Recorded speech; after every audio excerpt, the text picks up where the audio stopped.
Nous sommes maintenant avec Mélissa Rivard, qui est entraîneur de l'équipe de volleyball cadet, donc de Son R3, de la polyvalente Curie-Mercœur à Mont-Tremblant, qui vient tout juste de remporter un titre très, très, très spécial. Mélissa, comment allez-vous? Super bien, vous-même? Je vais également très bien, mieux maintenant parce qu'on peut discuter avec l'entraîneuse d'une équipe championne de quel tournoi exactement? En fait, c'est les régionaux de la RSEQ qui avaient lieu dans les Laurentides à la polyvalente de Deux-Montagnes. À la polyvalente de Deux-Montagnes et c'est l'équipe cadet de Sur R3, une équipe de volleyball. J'aimerais rentrer dans la logistique du sport pour commencer parce que c'est pas quelque chose qui est aussi connu que le hockey ou le basketball ou le football. Et combien de joueurs sur une équipe, s'il vous plaît? Ça peut varier, en fait. Il y a des équipes qui sont seulement 7 joueuses, mais ça peut aller jusqu'à 14 ou même plus. Idéalement, c'est maximum 14. Nous, de notre côté, on est 9. 9. Et sur le terrain, en même temps, il y en a combien? 6. 6.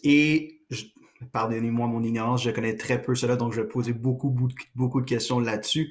Comment est-ce que ça fonctionne exactement? Il y a une joueuse au centre qui est celle qui ne fait jamais la rotation et les autres changent de position à chaque point? On fait tous la rotation. Les 6 OK. joueurs sur le terrain, à chaque fois qu'on regagne un point, on doit faire une rotation. Par contre, chaque joueuse a aussi des positions, c'est-à-dire qu'on va avoir des joueuses qui sont plus spécialisées en passe, des joueuses qui sont plus spécialisées au centre, puis des joueuses qui sont plus spécialisées à l'aile. Fait qu'une fois qu'on a fait la rotation, puis que le service est fait d'un côté ou de l'autre, il y a un switch qui peut avoir lieu dans la position du joueur, soit en ligne avant ou arrière. Fait que c'est vraiment plus complexe, là, surtout que les numéros de position sont pas dans le même ordre que le sens de rotation sur un terrain. Fait que c'est vraiment technique comme sport. L'année dernière, on a passé beaucoup de temps avec les filles à juste expliquer comment ça se passe sur un jeu, comment on fait pour changer de position sur un terrain, parce qu'il y a des règles assez strictes par rapport à où tu peux te positionner sur un terrain de volleyball.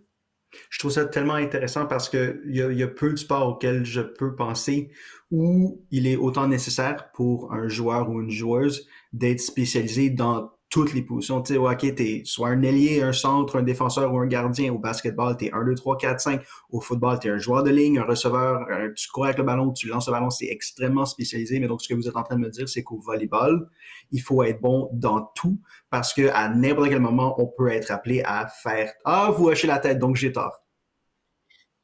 Plus ou moins. C'est-à-dire OK. que oui, dans le sens où on tourne partout sur le terrain. Par contre, il y a juste une passeuse qui, elle, va vraiment être spécialisée en touche. Okay. Les gens qui vont jouer au centre de position vont être souvent plus grands, plus forts au bloc, vont aller bloquer à plusieurs positions, tandis que les gens qui vont jouer à l'aile, ça va être souvent des forts attaquants puis des personnes qui sont meilleures en manchette.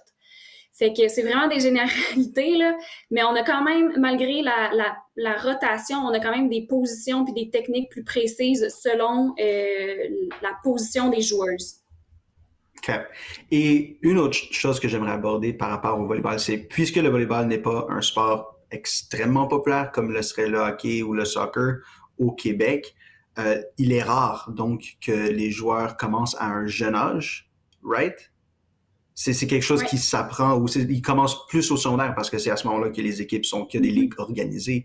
Et donc, est-ce que c'est plus difficile apprendre le sport à 12, 13, 14 ans que ce serait à 4, 5, 6 ans comme tous les jeunes qui apprennent le hockey lorsqu'ils sont à peine capables de marcher? Est-ce que c'est plus difficile leur inculquer des bonnes habitudes d'entraînement, les instruire sur les jeux qu'ils auraient pu commencer à apprendre il y a quasiment 6-7 ans?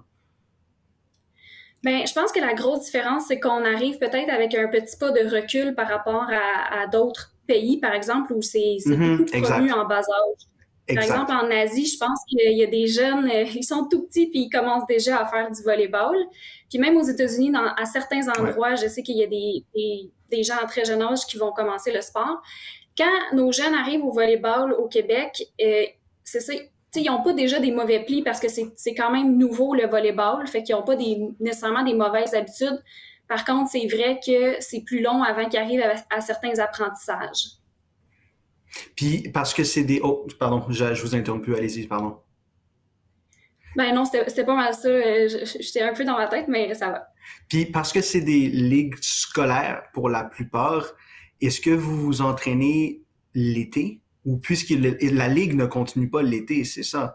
Et donc, moi, j'aimerais juste comparer à ce que moi je faisais un petit peu. Moi, je faisais de l'escrime au secondaire et on essayait le plus. La ligue, c'est pendant l'année scolaire. Et donc, on arrêtait de s'entraîner pendant l'été. On avait peut-être un ou deux camps d'entraînement d'une ou deux semaines à m'année, mais donc c'était quasiment 3 mois pendant lesquels on ne s'entraînait pas. Et donc, c'est 3 mois par année d'entraînement qu'on perdait. Et donc, notre entraîneur disait toujours que comparativement à d'autres pays où les ligues sont civiles plutôt que scolaires, et donc les ligues sont à l'année longue, eux prenaient 3 mois d'entraînement d'avance sur nous à chaque année. Est-ce que c'est un petit peu la même chose au volleyball? Oui, mais je dois avouer que je triche un peu là-dessus. C'est-à-dire que Excellent. j'offre à mes filles de faire du volleyball aussi l'été. Il y a un soir semaine pendant l'été où je leur offre du volleyball de plage au domaine Saint-Bernard, qui est un Mhm. espace à Mont-Tremblant qui nous est offert. Donc, elle continue à faire du volleyball même l'été. Puis je dois avouer que je pense que ça nous a beaucoup aidé dans notre saison là, qu'on a eue cette année. C'est ça pendant laquelle vous avez connu beaucoup, beaucoup de succès. Donc, j'aimerais rentrer dans ce succès que vous avez connu cette saison.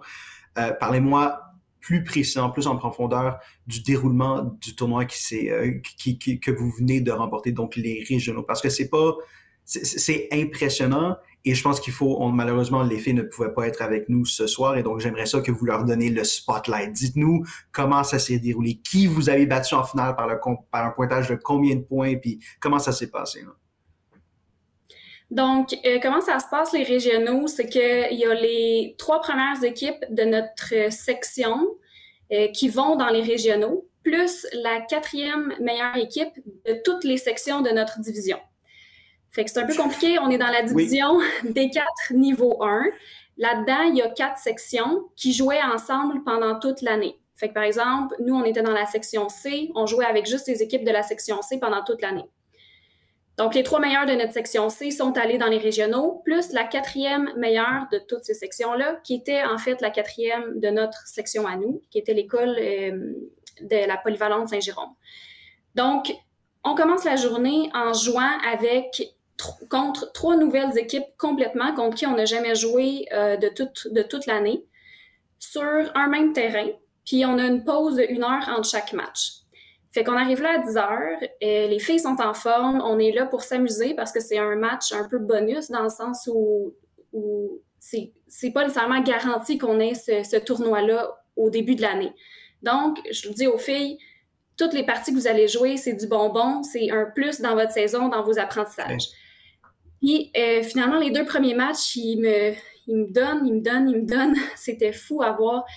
Ils n'ont pas laissé tomber aucun ballon. Ils étaient là. Tous les apprentissages qu'on a essayé de leur inculquer dans l'année, ils ont mis en application. Quand on parle de soutien aux attaquantes puis aux bloqueuses, là, c'était parfait. On a eu des beaux plongeons aussi. Fait qu'on a fini première de notre première division.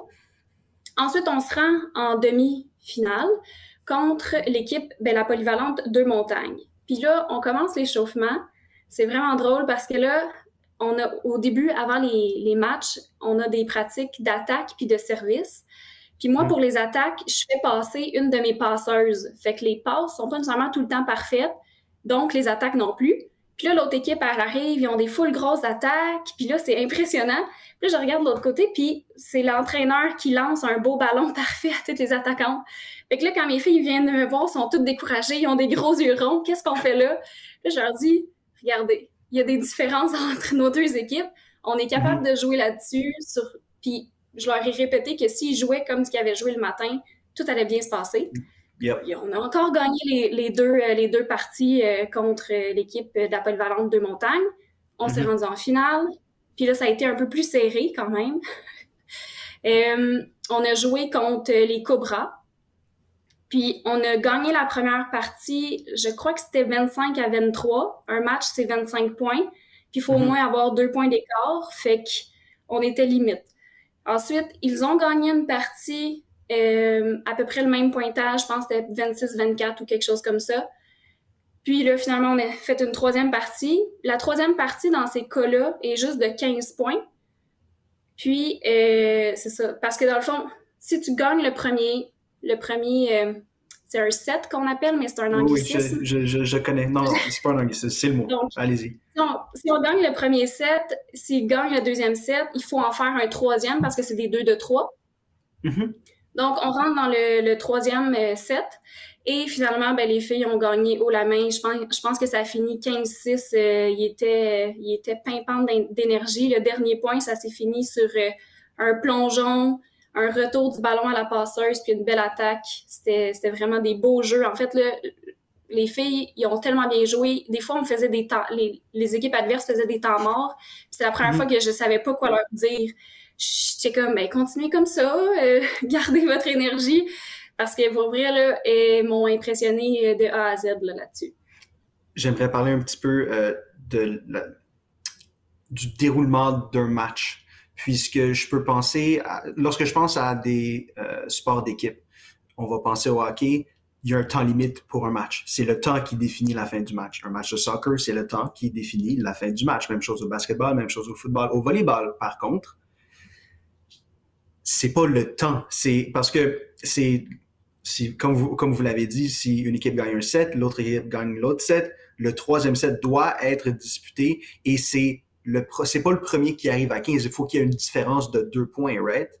C'est ça. Donc, c'est pas le temps qui va mettre, exact. Donc, c'est pas le temps qui va mettre fin au match. Il y a la possibilité que le match se déroule pendant 3 jours, s'il faut, tant qu'il n'y a pas une différence de 2 points. Donc, je trouve ça extrêmement intéressant parce qu'il n'y a pas beaucoup de sports qui font ça et que ça donne toujours une chance à l'équipe qui est en arrière de revenir. La seule chose à laquelle ils sont confrontés, c'est l'équipe adverse, c'est pas l'horloge. Je trouve ça super intéressant. Oui, vraiment. Puis ça aussi, ça a été les filles l'ont mis en application beaucoup le jour du tournoi. Parce que dans la saison, en fait, là, une des grosses problématiques, c'est que des fois, quand on commençait à perdre certains points, elles se décourageaient. Puis finalement, ben, l'autre équipe gagnait par un gros écart de points. Puis là, ce qui s'est passé samedi dernier, oui, ben, c'est que même si on perdait quelques points, elles se décourageaient pas, elles continuaient à s'encourager l'une l'autre, puis elles remontaient tranquillement pas vite. Puis comme vous dites, au volleyball, c'est à 25 points ou à 2 points d'écart que ça s'arrête, tout dépendant de ce qui arrive en premier. C'est-à-dire que si c'est 25 points puis il y a plus que 2 points d'écart, c'est gagné. Par contre, s'il n'y a pas un 2 points d'écart à 25, on continue à jouer. Puis c'est arrivé, je pense qu'on en a gagné une comme ça à 26-24 aussi samedi dernier parce que c'est ça, les filles, il faut qu'ils continuent jusqu'à temps que ce soit terminé. Puis les 2 de 3, ça arrive souvent juste en demi-finale et finale. Parce qu'avant ça, si les 7, par exemple, il y en a un qui a gagné 25-26, puis le deuxième est perdu à 15-25, ben ils vont regarder les écarts de points. Fait que la totalité des points qu'on a fait versus notre équipe. Fait que ça dépend un peu où on est rendu dans la compétition. Mais oui, il y a quand même beaucoup de règles, mais il n'est jamais trop tard pour gagner au volleyball, en fait. C'est ça qu'il faut se dire, là, c'est que des fois, les écarts de points sont étonnamment remontés. Mm-hmm. Vous avez mentionné que les leçons, vous étiez très, très fiers de vos jeunes joueuses, puisqu'elles étaient en mesure de mettre de côté des gaffes ou des choses qui se sont moins passées au cours du match, de l'oublier pour passer à autre chose. Donc, on parle de résilience mentale, right? On parle de la force mentale qui est absolument nécessaire pour tous les athlètes. Et donc, là, je m'adresse à vous comme l'entraîneur de jeunes. À quel point c'est gratifiant voir cette évolution chez vos athlètes. Au début de la saison, des petites choses qui ne vont mal vont les affecter, puis là, ça va chambouler, puis c'est comme un effet boule de neige. Plus elles se fâchent, plus elles sont déçues, plus elles sont tristes, moins bien ça va aller dans le match.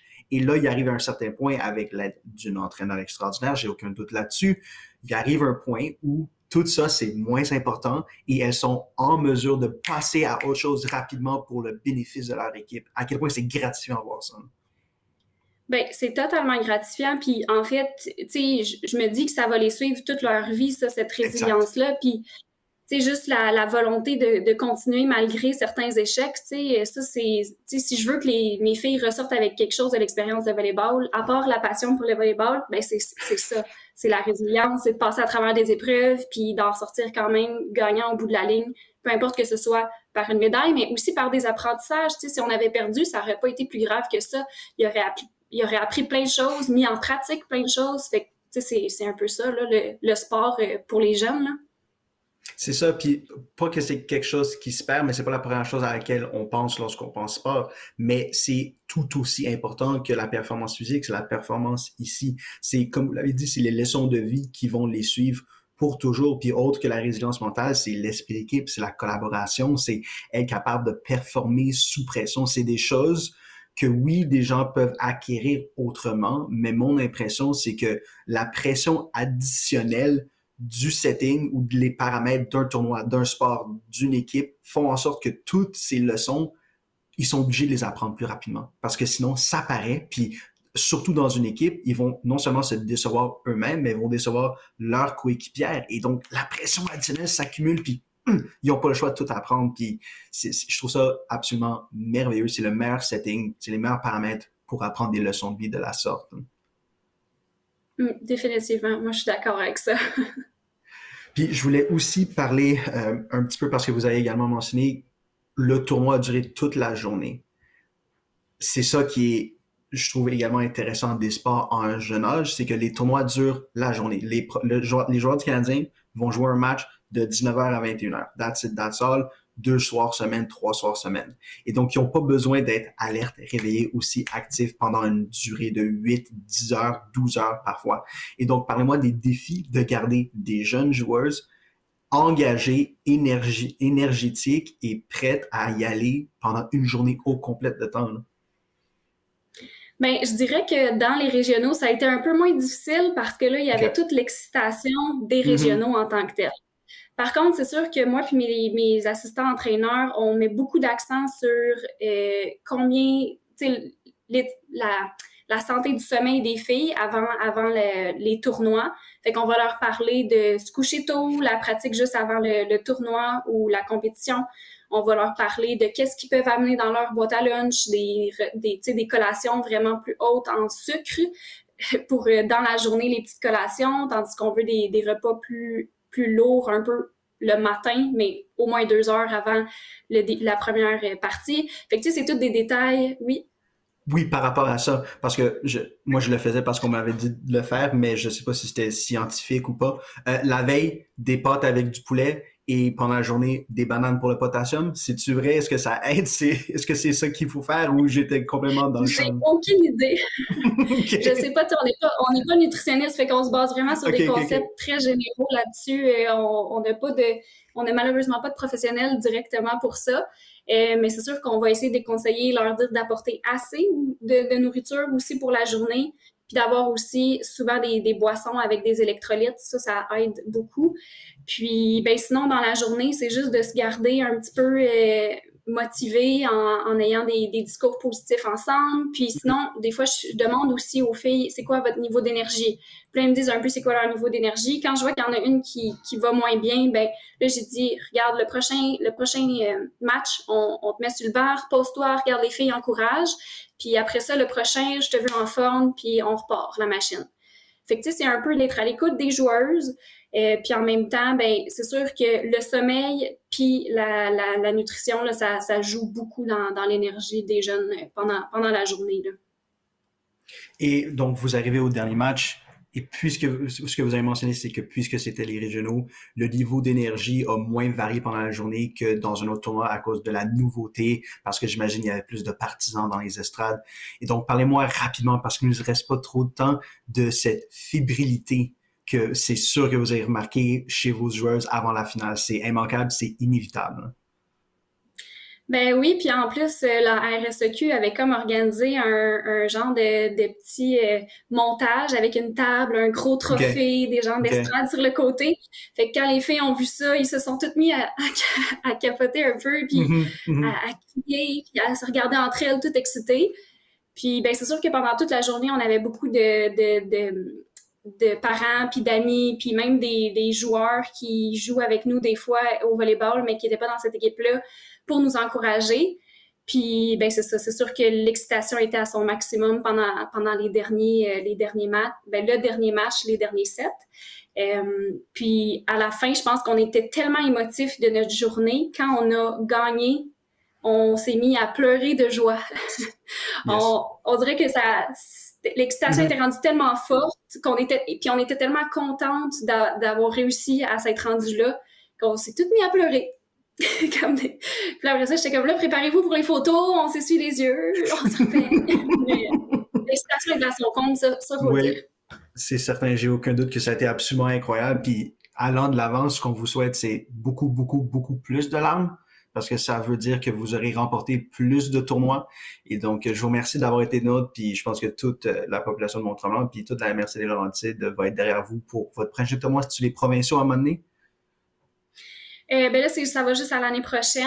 Ah, OK, donc l'année prochaine. Un tournoi amical avec des équipes de la région, mais ça, c'est pas compétitif, c'est pas en lien avec la RSEQ, fait que on est bon jusqu'à l'année prochaine. Mais merci beaucoup pour l'invitation. C'est la moindre des choses. On vous remercie d'avoir été de nôtre. Merci encore, c'est super apprécié. Merci à vous.